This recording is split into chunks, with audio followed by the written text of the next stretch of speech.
Jordan Carter was a 35-year-old teacher, known in his community for his calm demeanor and sharp wit.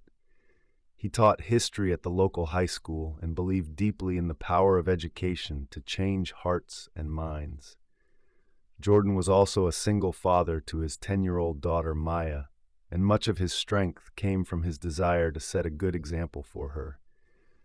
He had a quiet strength about him, the kind that didn't need to shout or fight to command respect. Jordan's days were usually filled with lesson plans, parent-teacher meetings, and weekend trips to the grocery store, which was where this particular story unfolded.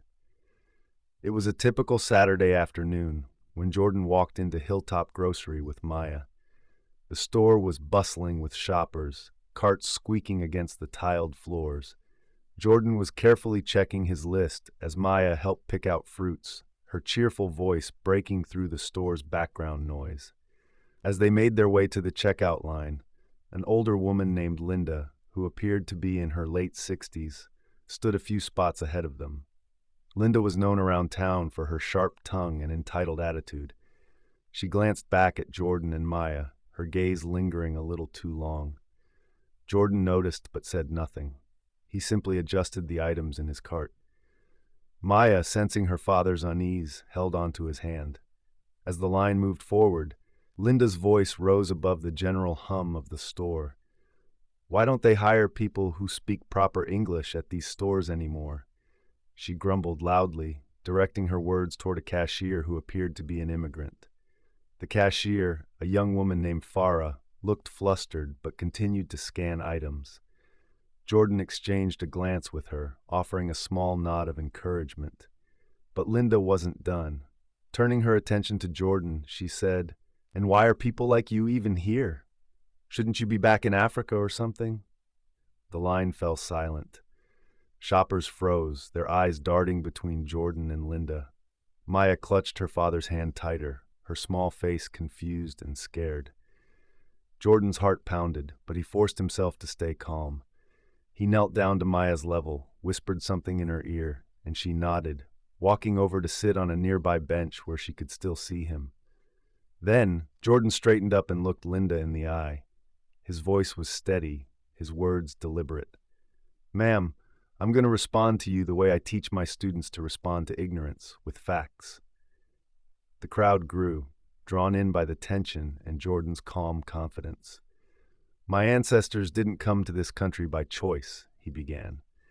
"They were brought here in chains, forced to work, and build the very foundation of this nation. The wealth and power America has today exist because of their sacrifices. So when you tell me to go back, you're ignoring a history that's as American as it gets." Linda opened her mouth to argue, but Jordan raised his hand slightly, continuing, "But I'll tell you this. I'm not here just because of my ancestors' pain. I'm here because of their strength, because they dreamed of a future where their children and their children's children could stand tall in this country, no matter how they were treated, and that's exactly what I'm doing."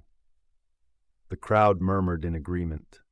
Some even began to clap softly. Just as Linda looked like she might explode with indignation, an unexpected voice spoke up from behind Jordan. "Mr. Carter?" Jordan turned to see one of his former students, now a young man in his 20s named Alex. Alex was white, wearing a store uniform, and looked visibly upset.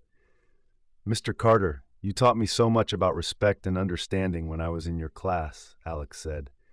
"And seeing this happen to you, it's not right." Alex turned to Linda and said firmly, "This man is one of the best teachers I've ever had.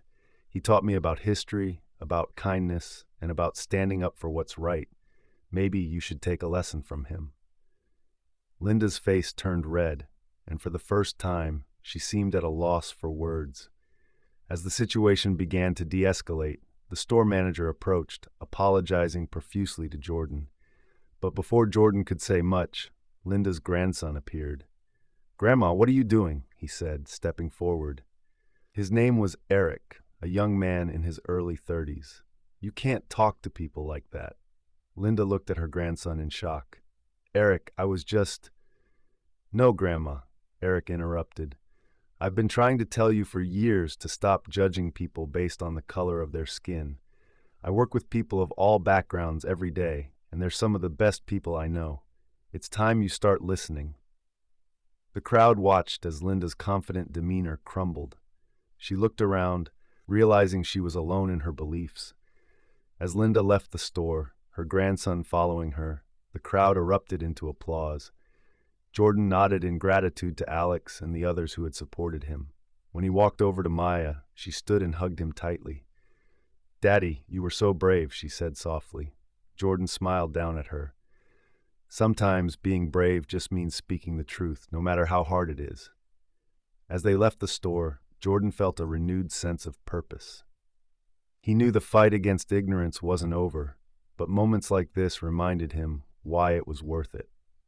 That's the story, friends. I hope you enjoyed it. It was a pleasure sharing it with you all. Don't forget to comment below and let me know where you're watching from. It's always fun to see the global reach of these stories. And if you haven't already, please hit that subscribe button for more amazing stories, tips, and tricks. Thank you for watching, and I'll see you in the next one. Bye.